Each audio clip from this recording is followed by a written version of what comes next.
kebetulan memang di 2017 usaha gue ini hancur. Gue pun sempat menjadi seorang sales manager di Meikarta. Ada 4 sales yang berbeda-beda. Ya alhamdulillah selama jadi leader, gue beli 1 unit apartemen di Meikarta. Gue punya tanah di Bandung, punya kos-kosan 30 unit.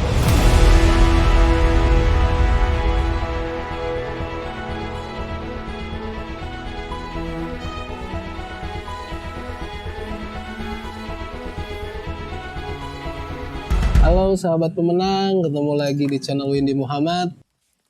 Hari ini gue mau ceritain sesuatu yang mudah-mudahan bisa di-share sama sahabat pemenang nih.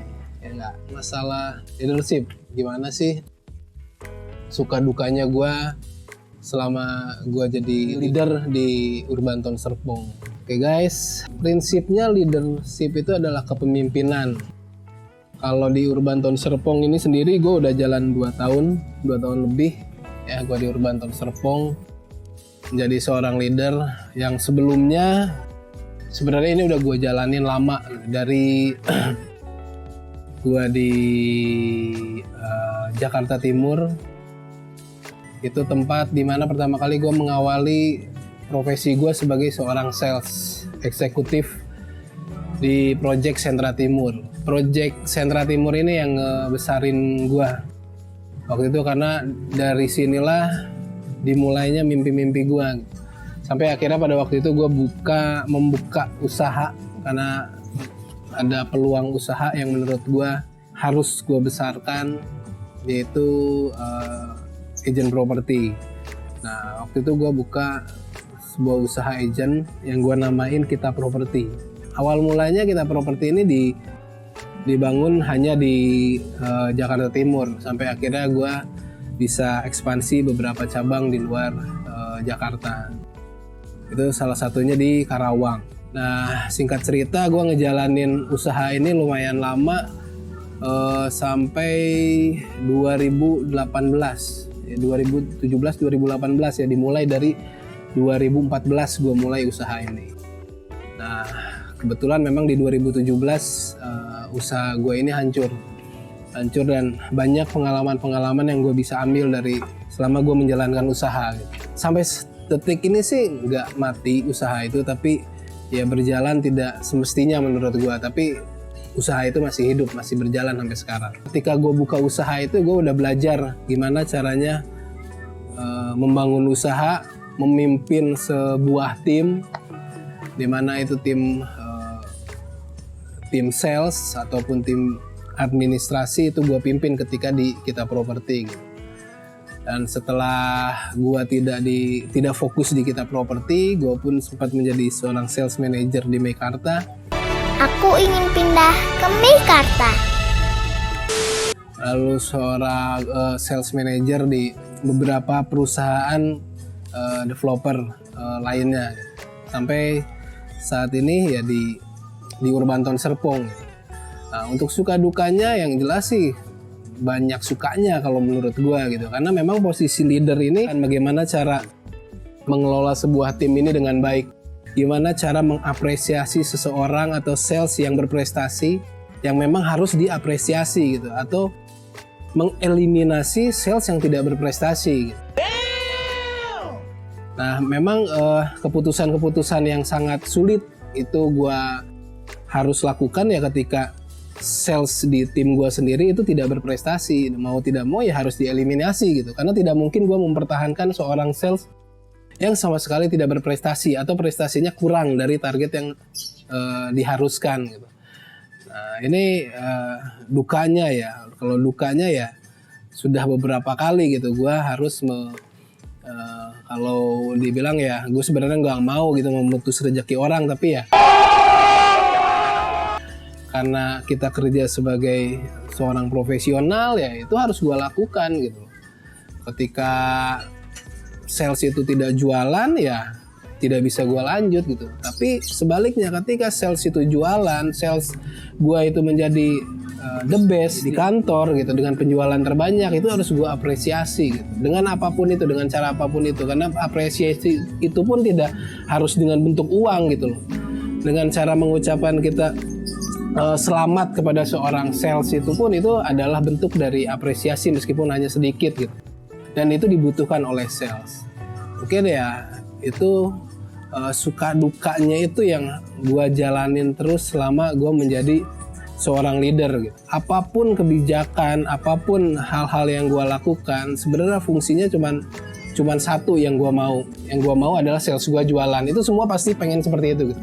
Seorang leader dimanapun pengen salesnya sukses, pengen salesnya jualan. Udah itu intinya. Dan alhamdulillah selama 2 tahun terakhir ini gue jalanin di Urban Town Serpong ya.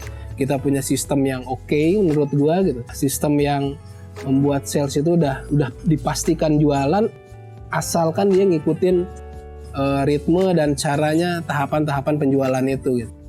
Nah, gue sebagai leader di sini adalah mengawasi mereka, mengawasi kinerja mereka. Sudah sejauh mana sih follow upan mereka memfollow up si customer, sudah sejauh mana sih si customer ini tentang keminatan mereka tentang produk yang kita tawarkan. Nah itu gua manage sampai akhirnya membuahkan hasil ke closing, artinya si calon customer ini beli produk yang ditawarkan oleh tim sales kayak gitu.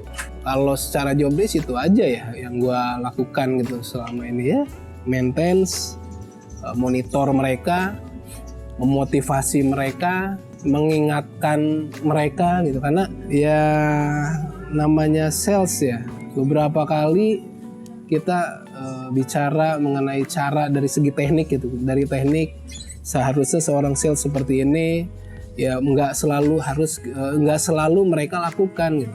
Nah tugas kita sebagai leader itu salah satunya mengingatkan mereka gitu. Apakah mereka sudah melakukan hal-hal yang harusnya memang mereka lakukan atau melenceng nih. Nah, ini yang kita rapihin terus koridornya agar tim sales itu tetap berada di satu koridor yang tepat dan hasilnya adalah jualan mencapai target.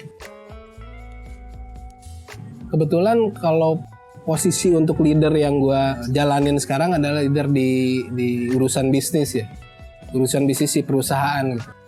Jadi bagaimana gue menempatkan menjadi seorang leader yang menjadi garda terdepan perusahaan ini gitu. Caranya gimana? Caranya untuk menjadi leader yang baik pertama itu adalah memetakan tim sales kita gitu. Ada 4 sales yang berbeda-beda. Yang pertama adalah kita sebut aja dengan sales A ya. Sales A itu kita sebut dengan sales yang baru, yang tidak punya pengetahuan dan tidak punya motivasi. Dia benar-benar sales baru, dia benar sales yang bingung gue harus mengapain. Motivasinya juga gue mungkin masih setengah-setengah gitu ya. Ada mungkin yang penting gue kerja deh gitu daripada gue nggak kerja kan kayak gitu. Ada yang seperti itu gitu.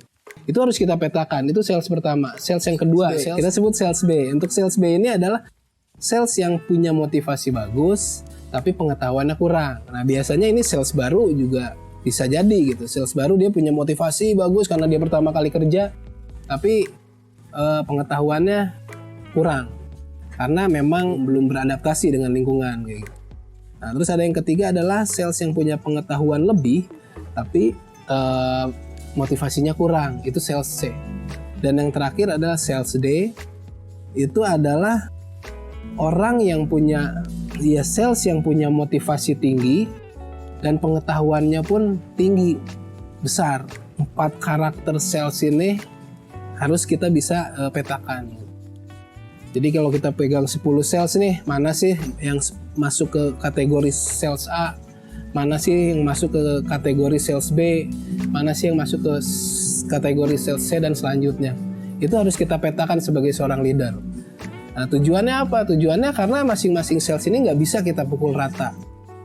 Oke, kayak pertama misalnya yang sales A tadi, sales yang tidak punya semangat, tidak punya pengetahuan, kita harus apain gitu. Kita harus selalu awasi mereka. Awasi sales-sales yang seperti ini, harus tanya hari ini mau ngapain, kita harus benar-benar tempel mereka gitu.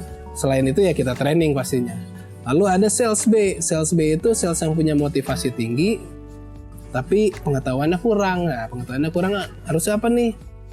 Ya, harus kita support karena dia udah punya motivasi tinggi. Nah, disupport ini dengan cara apa? Bisa dengan cara kita training, bisa kita cara misalnya dari hal kecil. Kamu butuh apa? Butuh brosur, kita kasih brosur. kamu butuh apa, misalnya mereka butuh open table gitu, ya kita carikan tempat open table gitu. Jadi benar-benar kita support karena motivasinya udah bagus, sudah punya gitu. Nah, terus yang ketiga adalah ini yang paling bahaya nih, sales C ini. Sales C ini adalah sales yang pengetahuannya bagus, biasanya sales seperti ini punya pengalaman gitu, tapi motivasinya kurang. Nah, ini kita harus tahu juga kenapa sales bisa seperti ini. Nah, biasanya sales seperti ini itu bukan karena dia nggak bisa jualan, tapi karena dia punya masalah justru. Entah masalah dengan atasannya, entah masalah dengan perusahaannya, dengan kantor. Nah, ini harus kita apain? Beda lagi nih caranya, kita apain? Ya kita harus coaching. Harus kita coaching gitu. Kita panggil dia, kita tanya baik-baik, kita minta pendapatnya harusnya seperti apa gitu, yang baik seperti apa. Itu nih sales yang C. Dan yang terakhir itu sales yang D. Sales D itu adalah sales yang punya motivasi bagus, punya pengetahuan bagus. Nah, ini juga nggak bisa nih yang sales yang seperti ini tiap hari kita omelin, tiap hari kita awasin di mana posisinya, follow up-annya udah sampai mana, tiap hari kita kasih motivasi terus, nggak bisa juga. Nah, sales D ini harus kita apain? Sales D ini harus kita kasih dorong buat delegate. Artinya dorong dia delegasikan. Jadi orang sales yang udah punya bekal seperti ini ya, delegasikan itu bisa jadi macam-macam gitu. Bisa dia naikin jabatannya, itu bisa, atau kasih kepercayaan dia ke hal-hal yang kecil gitu, misalnya pimpin doa misalnya, itu kan hal-hal kecil tapi bisa jadi suatu pendelegasian kepada tim sales gitu. Nah, jadi ke sales itu nggak bisa sama semuanya pukul rata, jadi setiap sales itu punya masalah dan ini yang berbeda-beda gitu. Alhamdulillah sih kalau yang didapat ya alhamdulillah, dari segi materi alhamdulillah kecukupan ya selama jadi seorang leader ya teman-teman tahulah kalau di properti gitu ya, jadi seorang sales saja ya dapat berapapun itu yang mereka mau, seorang sales mau kalau selama itu dikejar ya alhamdulillah selama jadi leader gue beli 1 unit apartemen di Meikarta. Pindah ke Meikarta. Gue punya tanah di Bandung, gue punya mobil,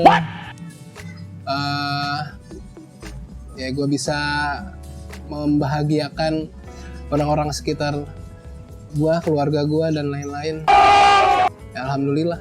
Ya untuk kedepannya sih ya mimpi gue pengen punya kos-kosan 30 unit, 30 pintu di Bandung. Dengan profesi sebagai leader di developer ini. Oke guys, itu aja. Mungkin mudah-mudahan sharing gue hari ini bermanfaat ya. Salam sukses dari gue Wirdi Muhammad. Sampai ketemu lagi. Dadah, cayo. Aku ingin pindah ke Meikarta. Kadang-kadang dipaksa sombong juga ya.